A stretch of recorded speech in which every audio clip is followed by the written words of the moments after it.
What is good, everybody? It's time for another Fair Shake review, and we're going to be talking about Nas and Hit Boy's King's Disease 3.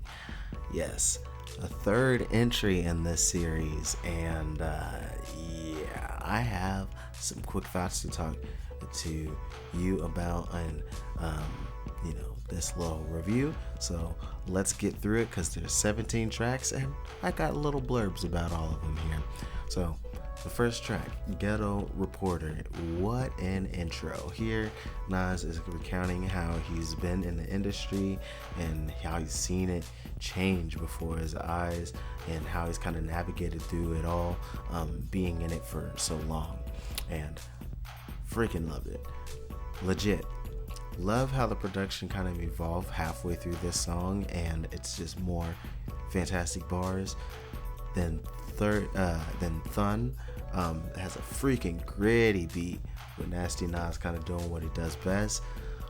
Michael and Quincy comes through, and the wordplay on this one is just freaking ill on this joint. And then the bass heavy switch up for the final verse really surprised me. I thought that was super dope, and Nas just killed it with the Michael Jackson and Quincy Jones punchlines on there to really keep up the theme of the title of that track. 30 comes next, and I think it's just Nas's versions of a quick brag rap trap, and that's also dope. Hood to Hood comes in, and it's just kind of like that big money and putting that strong rep on display there.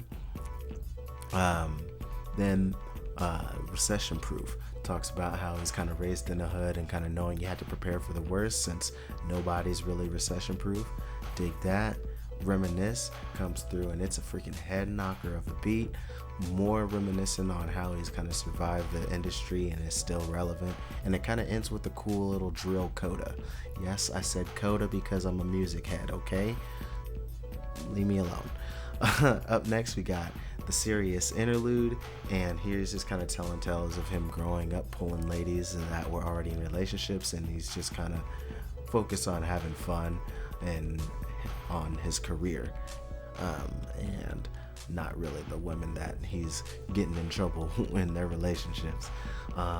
Then up next comes I'm on Fire. It's another freaking head nodding beat with Nas just kind of bragging about his skill on the mic. Then WTF SMH is kind of like the first third is kind of like an off-kilter beat, with kind of like a more laissez-faire approach to the punches, but then a more filtered beat comes in for the end of the track, like the last 2/3, and it's a more pointed message about how systematically we kind of get put against each other in the black community. And I definitely like the latter half more than the latter kind of 2/3 than the first third, but overall still good. Once a Man, Twice a Child here is a song that's just kind of littered with gems about things he's learned through life and the kind of things you should hope to carry through from childhood. Get Light comes next, where it's a freaking dope up-tempo joint with the sax sample, and it's just kind of like a light work kind of track from Nas to kind of feel good and party to, but it's super dope. Really enjoyed that.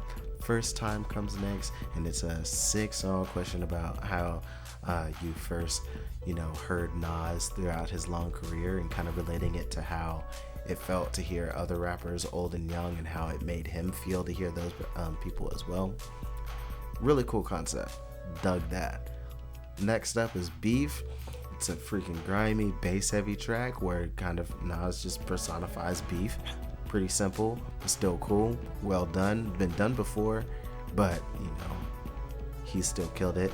Don't Shoot comes next, and it's kind of like a plea to end gang violence, and Nas as the messenger of that message. Despite the songs and the lifestyle he's promoted, it's just kind of like, hey, don't shoot the messenger. Don't kill me for being the one who's talking about these things, and with the point is to try and end the violence regardless. Think of the end result, not really who's the one giving it. But to me, this is kind of the weakest track overall on the project. but I still have it added on the playlist because it's still Nas, man. It's still Nas. And the last track, the bonus track, "Till My Last Breath," is has a hard hitting horn sampled beat with more light work from Nas, but it's still very quite enjoyable. And yeah, to be honest, I think it's truly phenomenal how each King's Disease has gotten better and better. To me, this is a no skip album, and Nas didn't come off too preachy, too old school, and he just kind of hit it just right. He was able to kind of speak on some nice topics, but mainly kind of gave some great tunes to kind of listen to, focusing mainly on kind of having a King's mindset while still being highly respected. There were times where his flow sped up in sections that I didn't expect, which was really dope, but he killed it. So that's all that matters to me. And basically this project quickly has been put in contention for the best rap album this year. Like it was that good. Like when I was listening to it, I was like, yo, this is nuts how freaking dope this is. Like the last King's Diseases and even with Magic, there was like a couple of tracks where it's just like, this one didn't quite do it for me. This one didn't quite do it for me. But there was still like a lot of really dope tracks. But this one, it like he reached a point where it's like, I can't skip any of this. Like all of this has to go on the playlist. All of this. And yeah, freaking amazing. Wonderful job on the production, wonderful job on the raps. It's just magnificent. So yeah, but that's just my opinion. What did you guys think of this project? Please put your thoughts down in the comment section down below, because your opinion is way more important than mine. So please let me read it, okay? Okay, thanks. While you're down there, there's also a like button and a subscription button. If you subscribe, you'll be able to catch some more reactions and reviews here on the channel. I also have a Patreon in the description box. Thank you to the patrons who are already doing so, already on patreon.com/blipmaster5, getting some extra content. It does have to do a little bit more on the K-pop side of things, but there's also some behind the scenes and early access to some things as well. So if you're so interested, you can head there.